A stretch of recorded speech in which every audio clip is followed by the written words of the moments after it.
Today I'm going to start our discussion on fearlessness with a quote from John Wayne, just to mix it up.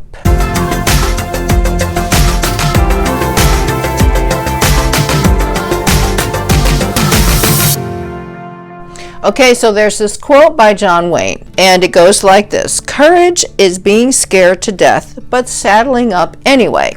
Now, most people, when they first hear that quote, will probably say, yeah, that's so good. Yeah, it's being terrified and just doing it anyway. And I've actually heard courage described like that many times. But when the Lord was teaching me how to live a fearless life, I started to question that quote because something about it just didn't feel right anymore. And here's the reason why. As I stepped away from fear and into fearlessness, it's not that I never had another moment where I did feel fear and just had to push through it anyway. It's not that that never happened again. It did. But for the most part, what the Lord did for me was He took the fear, chronic anxiety, and all of that, and He just ripped it out of me. It no longer was a part of me and was replaced by actual fearlessness,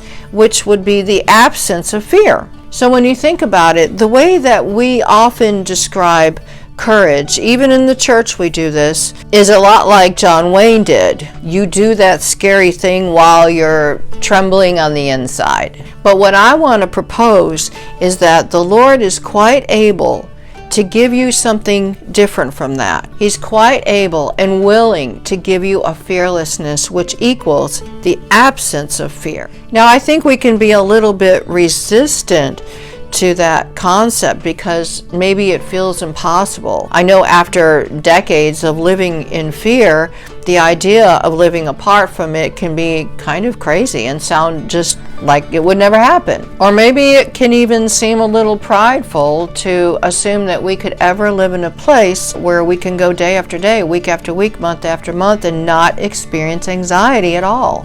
I just realized my chair's been creaking. Sorry about that. I hope you just could ignore that sound, and I'm going to try to adjust my chair. Okay, so what I did is I started thinking, okay, maybe I'm wrong. Maybe the world's definition of courage is also the Bible's definition of courage. Like, for example, in the first chapter of Joshua, there's several places where the Lord tells Joshua, be strong and courageous, be strong and courageous. And I thought, well, maybe that is what courage means. Maybe being courageous is continuing to feel terror, but doing the scary thing anyway. Maybe I'm wrong. I want to know, what does the Word say?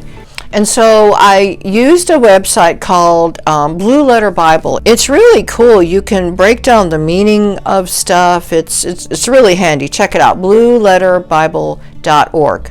And I looked at that word that is translated courageous. And it comes from a word spelled A-M-E-S and pronounced Omats. I don't know. I'm sure I'm saying it wrong. Here's a pronunciation thing. Let me put it close to my mic. Amates. Okay, anyway, the point is we want to look and see what this word really means. So here are some of the descriptors of that word, amates. To be strong, alert, brave, stout, bold, solid. Also to strengthen, secure, make firm, make obstinate even. That's kind of interesting. Have you ever had a faith that was so strong it bordered on stubborn and obstinate you just couldn't be moved? It means to be determined, feel strong, and be strong. Steadfastly minded, to establish, fortify, harden, increase, prevail. There's even one definition that says to be strong in the feet, swift-footed. That's kind of cool. There's nowhere in there that really even suggests that the biblical, that's a difficult word, that the biblical definition of courage is to be terrified but do it anyway. I mean, I did not see that there. Those definitions to me seem much more like the definition of fearlessness as I understand it.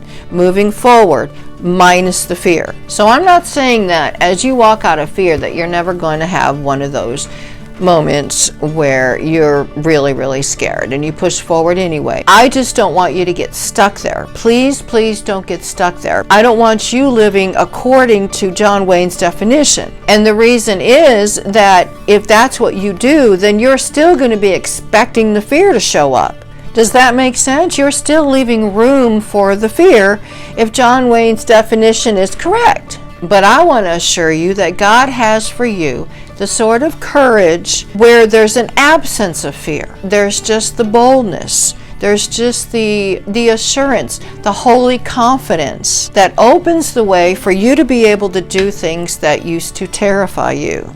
So your homework for this week is to get into the Word and seriously pray about it yourself and decide for yourself, what is the definition of courage? What is the courage that you want in your heart? Is it the kind where you're terrified but you act anyway? Or is it the kind where there is an absence of fear and therefore you move forward with boldness and holy confidence? Which courage is it that you're after? So I think that's enough to chew on for 1 week, so we're going to stop there.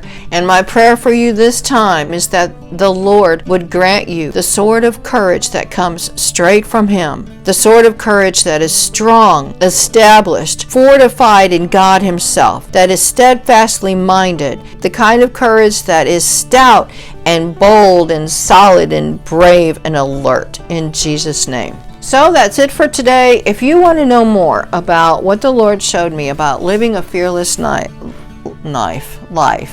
after 50 years of living in fear, then I do encourage you, pick up my book on Amazon. Yes, this is a shameless plug because I want you to read these pages, not because I wrote them, not because I'm some talented writer and this is some sort of bestseller, because it's not, but because this is what God taught me, and I was able to walk away from fear once and for all back in 2013, and I'm watching other people do it as well, and I would love for you to be one of those people. So I'll see you next time. Have a wonderful day, and that's it. Bye-bye.